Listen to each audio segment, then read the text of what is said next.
Hello, Nigeria, and hello, Nigerians.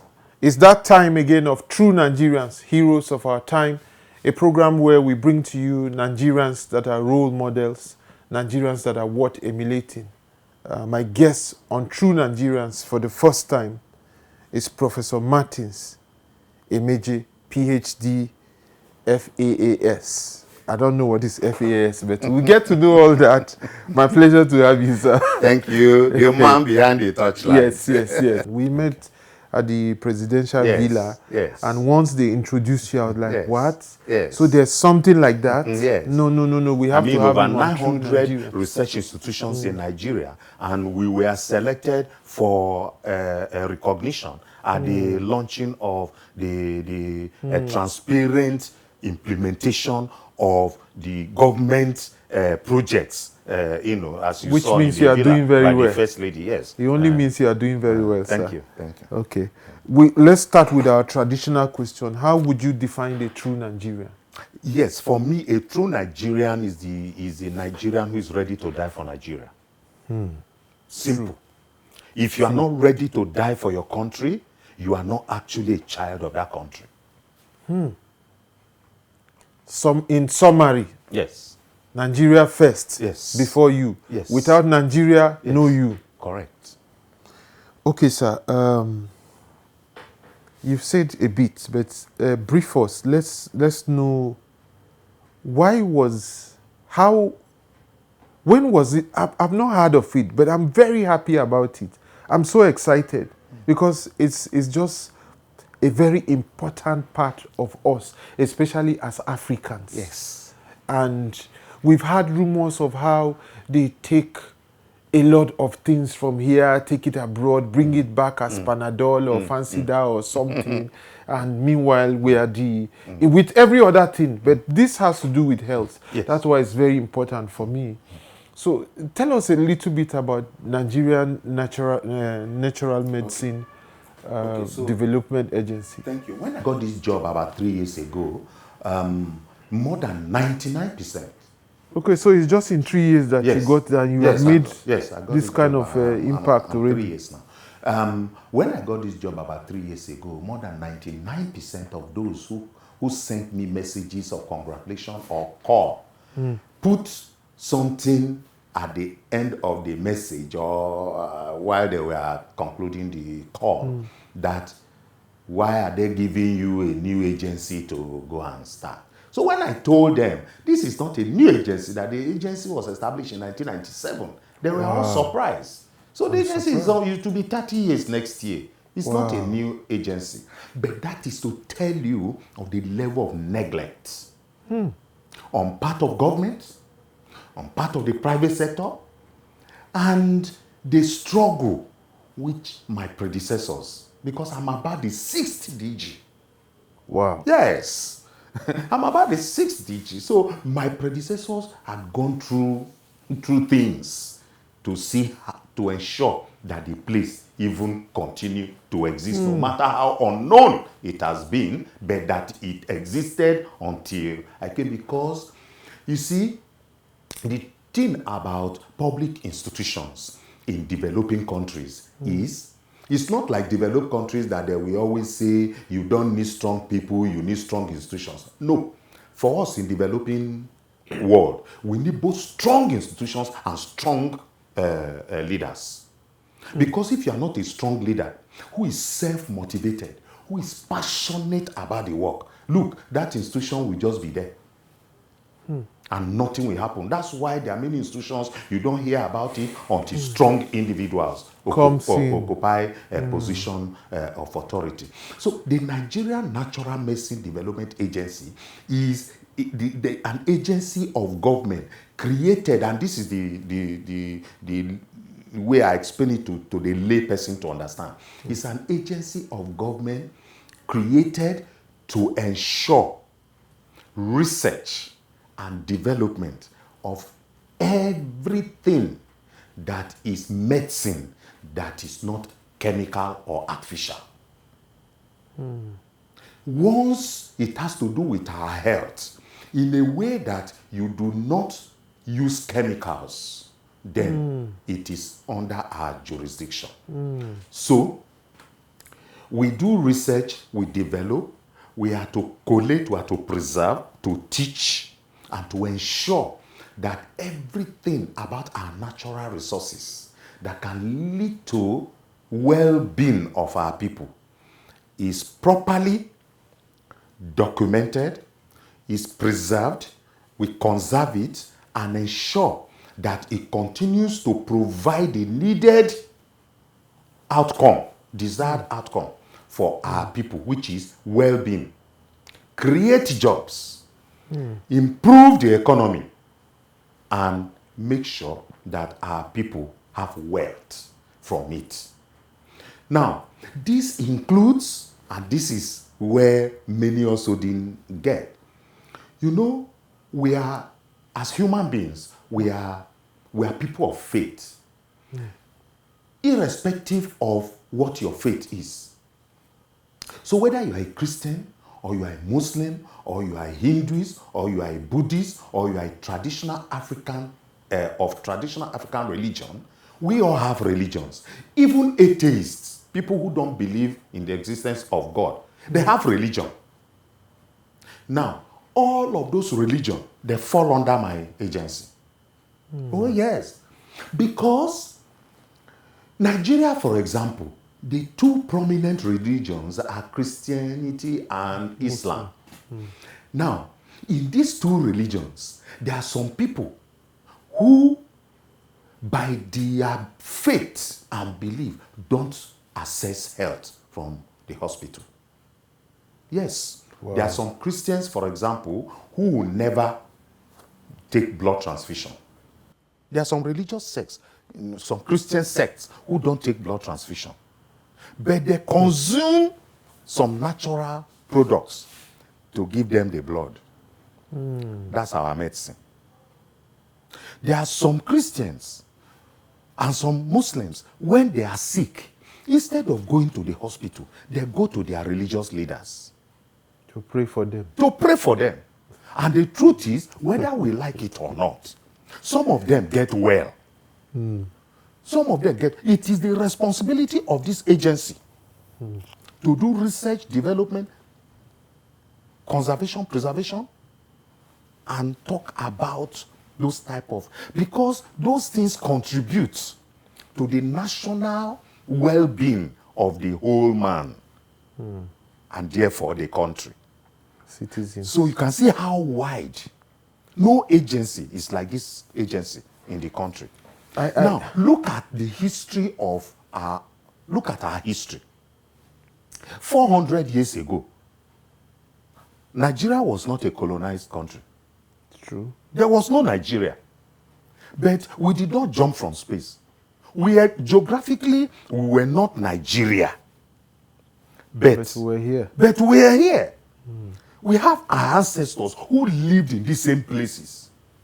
I'm an Igala man from Agaliga in Kogi State. That place has always existed. 400 years ago, there were people from Agaliga who lived in that environment. And they took care of their health.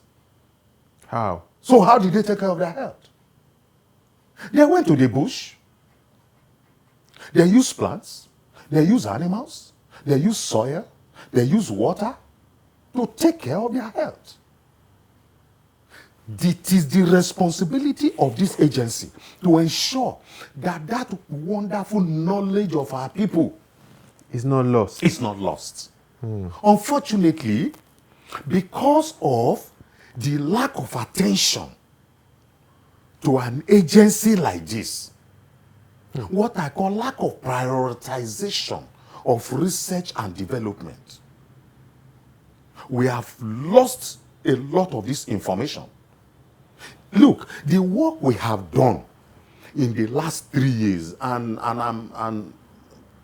by the way, let me say this, because one of the things that pain me a lot about Nigeria is lack of trust, especially to on the part of the led, on the part of the populace, when it has to do with government institutions. You know, it's very painful when you are honest, you are committed, you are dedicated, you burn yourself for your country, yet many people think that you are not a genuine person, or anything you say, people put question on it. They question the genuity or your integrity on it. I'm saying this because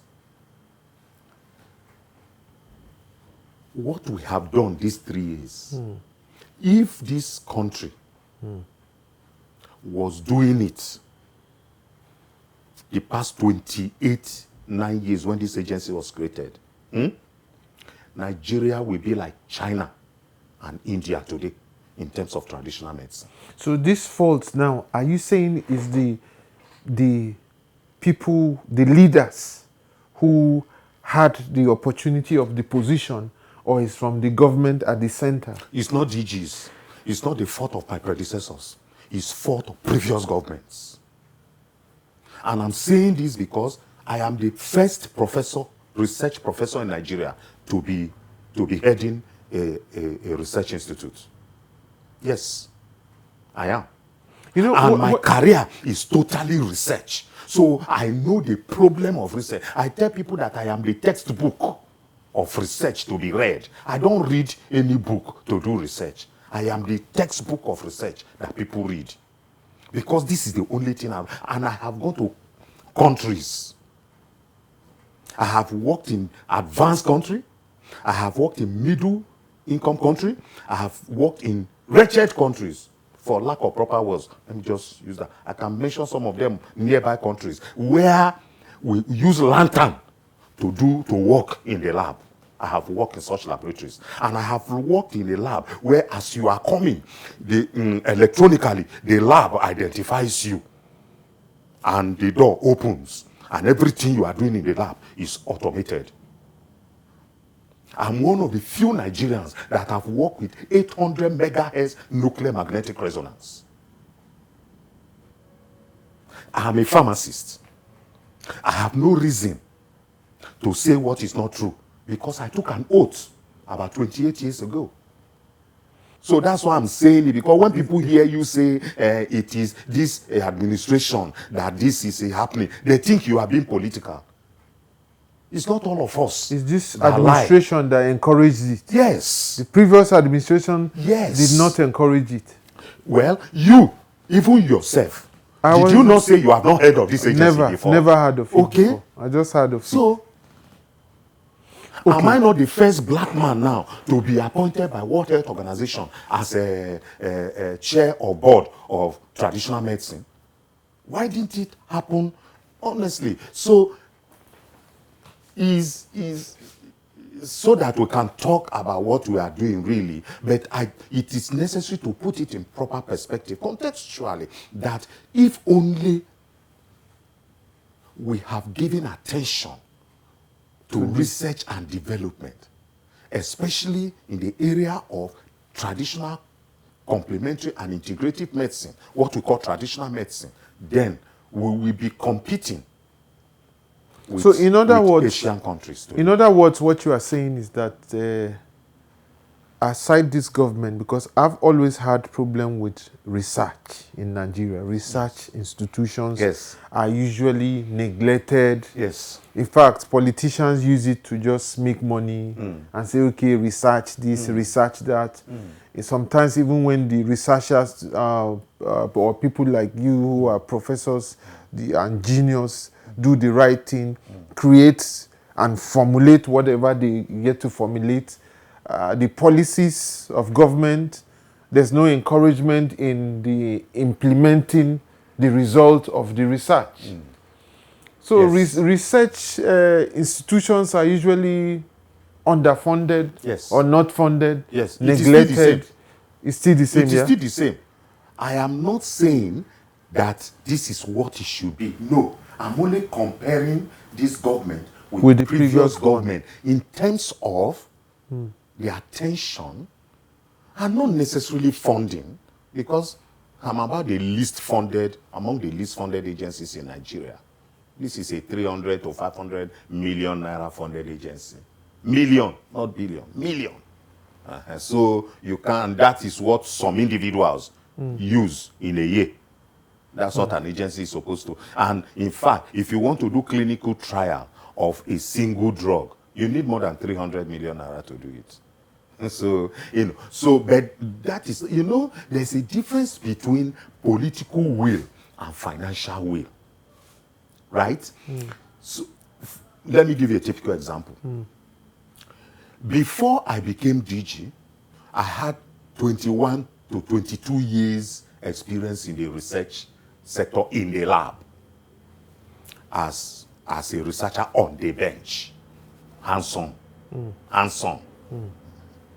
And one of the things I always criticized those 2 decades was the lack of the political will by governments to support research and development, even if you are not putting money.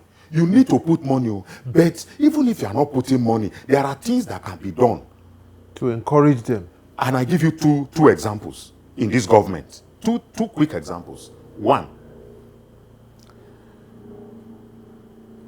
the Nigerian House of Representatives in December 2024 looked at my cry for the nation to stop calling Nigerian traditional medicine as alternative to Oyibo medicine.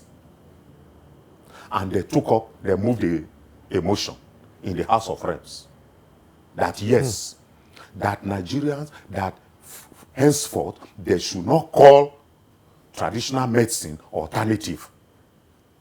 They bought my argument. And what was my argument?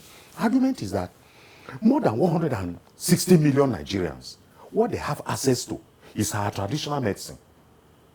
So the remaining 40 million Nigerians, the vocal minority, elites, who are using foreign medicines, and you are now calling our own traditional medicine alternative because the name you give to your child affects your child.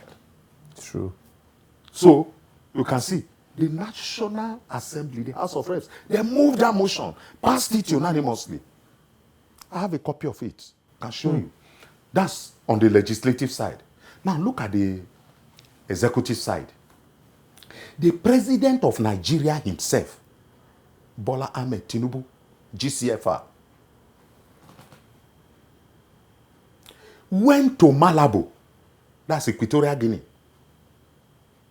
And one of the first things that came out of his mouth was, all African leaders,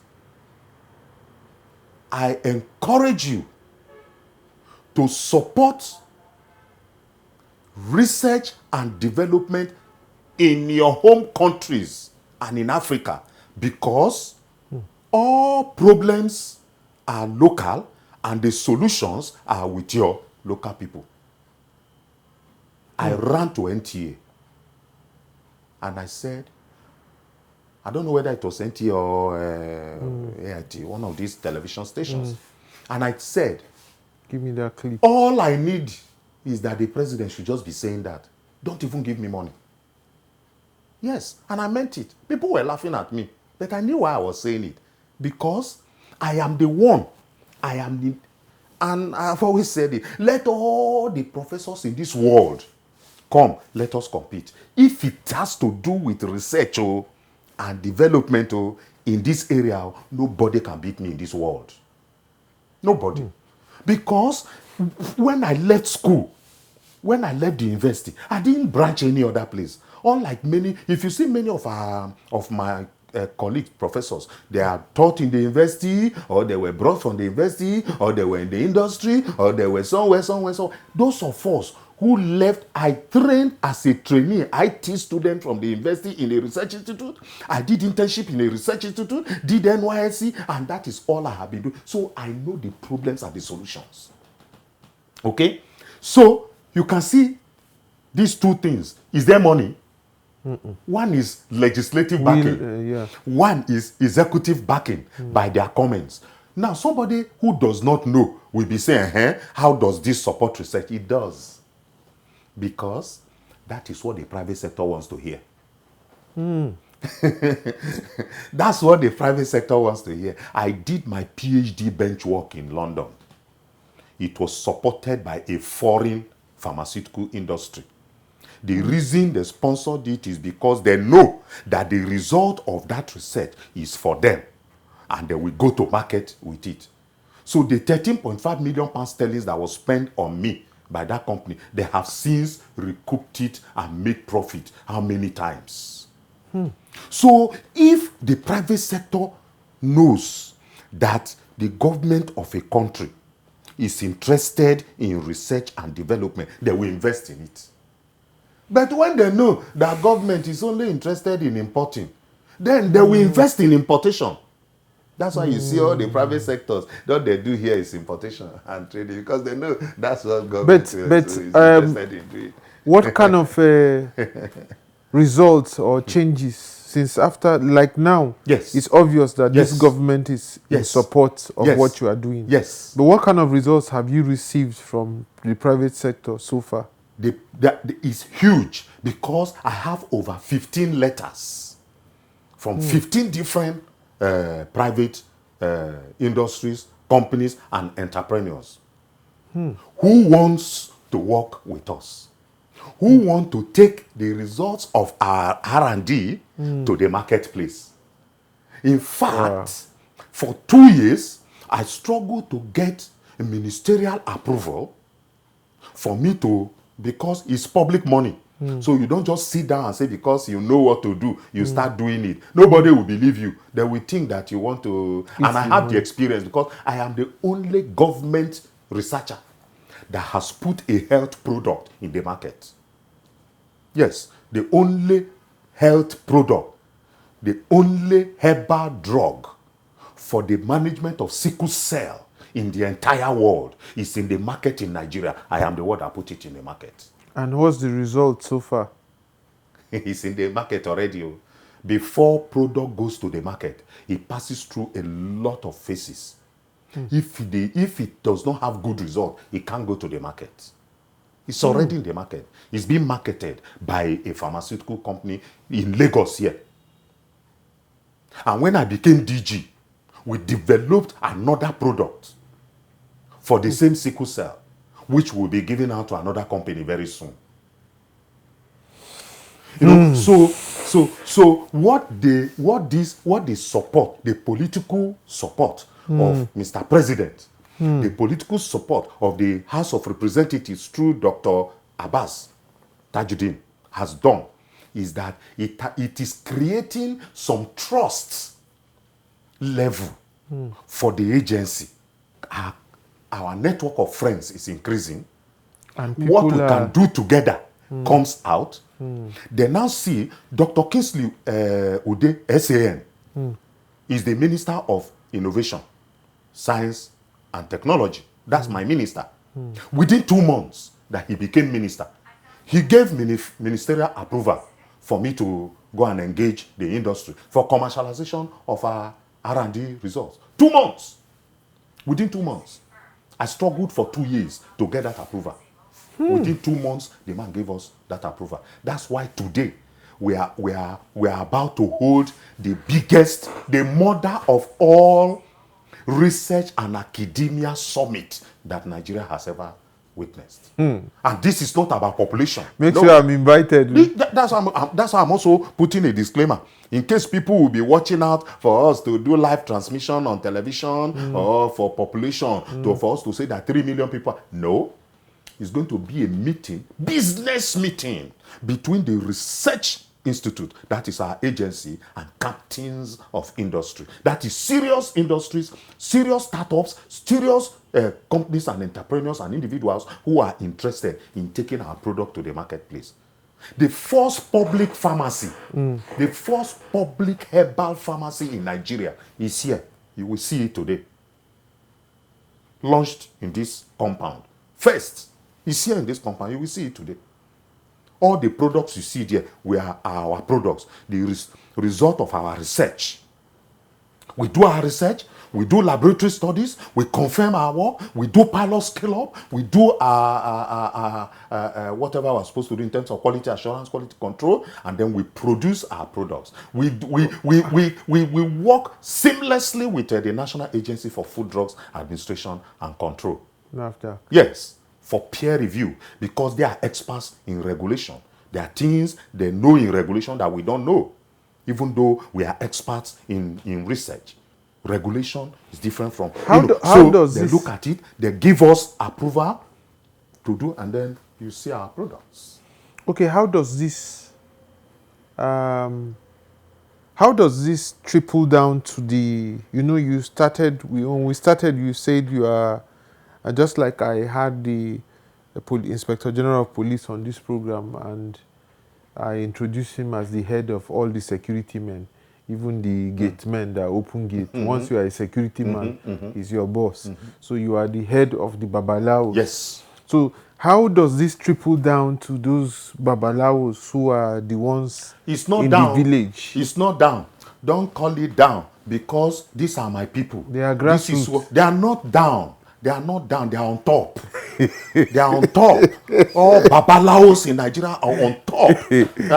They know me. They know me very well. I'm representing them in the world in the highest level of health decisions in the world.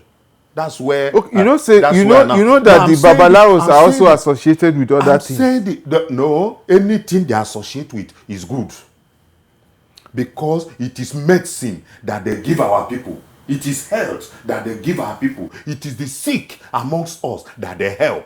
Let me tell you, the best doctors in the world are the Babalaos.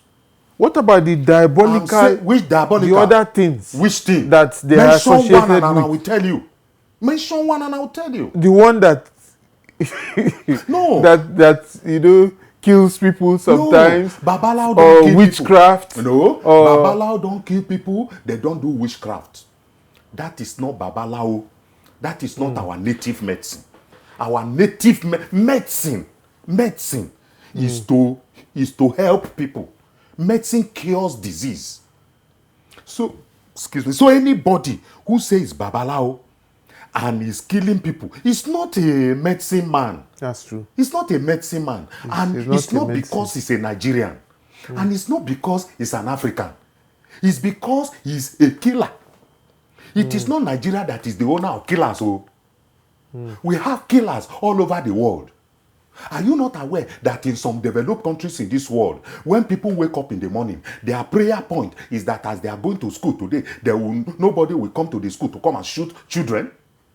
Are you not aware that in some developed countries today, in the prayer point of some families, when they wake up in the morning and they want to go to a grocery store, is to pray that the mass shooter will not find them when they are in the... So those people who carry gun to come and kill people in the mall, in the school, in the club, the one just happened 48 hours ago in Bangkok. Are they Nigerians? Are they Africans? Are they our native doctors? No. So we have people that are bad people all over the world. Okay? Nobody should use it to name, nobody should use it to define our traditional medical practitioners. But you cannot separate tradition with spiritualism. Very good. Very good. You see? So I like this because many people, they use it to badmouth. This country needs unity. We need peace. I'm all for renegotiating the terms of our coexistence. We have to renegotiate it.